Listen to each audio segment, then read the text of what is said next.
Bonjour Vincent. Bonjour Christine. Rassurez-moi, vous n'avez pas les mains qui tremblent.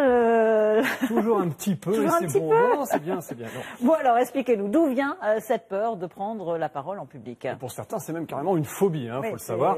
Elle vient de l'enfance, souvent. Vous savez, cette première fois où on a récité... Beaucoup de choses qui viennent de l'enfance, en oui, fait.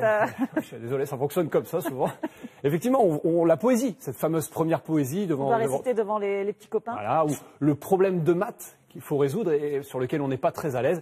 Eh bien, si jamais il y a eu des moqueries, et si jamais surtout le professeur n'a pas cadré la bienveillance, parfois même il a sollicité ça, c'est terrible. Derrière, il peut y avoir effectivement des conséquences pour plus tard. Voilà. Alors comment, justement, on peut avoir une sorte de trac et pas forcément une peur paralysante, faut pas non plus... Effectivement, on n'est pas obligé d'être... voilà. On peut avoir simplement ce trac, et je parlais tout à l'heure de mon trac en arrivant. Heureusement qu'on a le trac. Finalement, le trac est quelque chose de constructif. On a le trac pourquoi? Par exemple, parce qu'il y a un enjeu. Si j'ai un entretien d'embauche, si je passe un examen, là, je peux avoir le trac. Mais je peux avoir aussi le trac par rapport au public qui me regarde. Tout simplement parce qu'il est nombreux, ou alors parce que dans le public, il y a certaines personnes qui ont une fonction qui m'impressionne. J'ai mon directeur général qui est... vrai que ça... ça peut m'impressionner. Donc voilà, le trac peut être dû à ça. Alors, en soi, il n'est pas gênant parce qu'il nous permet de rester vigilants, de se dire, ça n'est pas gagné d'avance. Mais s'il limite et s'il coupe complètement mes moyens, là, il devient problématique. Alors, il y a des petits exercices, il y a des outils à faire. Comment on... La première chose que j'ai envie de dire pour se préparer finalement avant de prendre la parole en public, c'est de s'entraîner et de s'entraîner.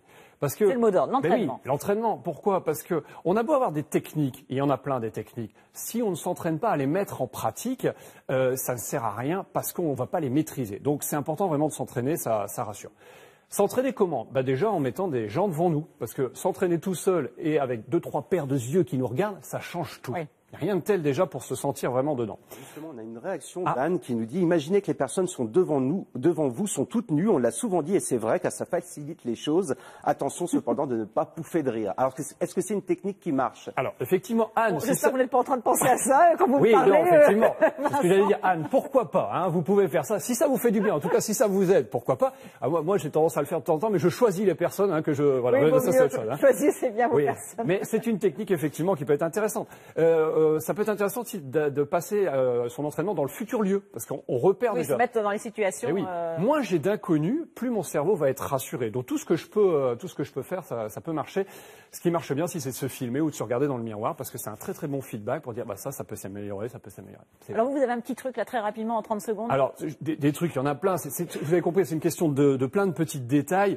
L'idée est de bien connaître son texte, si possible connaître l'intro par cœur. Les premières secondes sont essentielles. De penser à bien articuler, de monter son volume de voix, parce qu'on a tendance à accélérer. Parler à celui qui est au fond de la salle. Au plus loin, effectivement. Regardez tout le monde. Et si vous êtes impressionné, eh bien, peut-être passer plus de temps à regarder les gens qui sont amicaux, ceux qui vous rassurent, voilà. Et puis moi, un truc que je fais, juste avant de monter sur scène, parce que forcément, dans mon métier, je monte souvent sur scène, c'est de me dire, j'imagine avant le public réagir comme je veux qu'il réagisse. Je me fais le scénario, non pas catastrophe, mais le scénario idéal. Voilà. J'imagine les gens rire, sourire, être contents d'être là. Ça vous oriente dans la bonne direction. Exactement. Je fais monter l'enthousiasme. Et le dernier truc, si j'ai un trou, parce que ça arrive à tout le monde d'avoir un trou. Vous improvisez. Non, j'expire. Parce que quand on expire, au bout d'un moment, spontanément, l'inspiration revient. Bon, et bien vous continuerez à faire tous ces exercices pour revenir la semaine prochaine, Vincent. Merci beaucoup. Tout de suite à suivre à 10h passées de 17 minutes sur le plateau de Nord-Pas-de-Calais.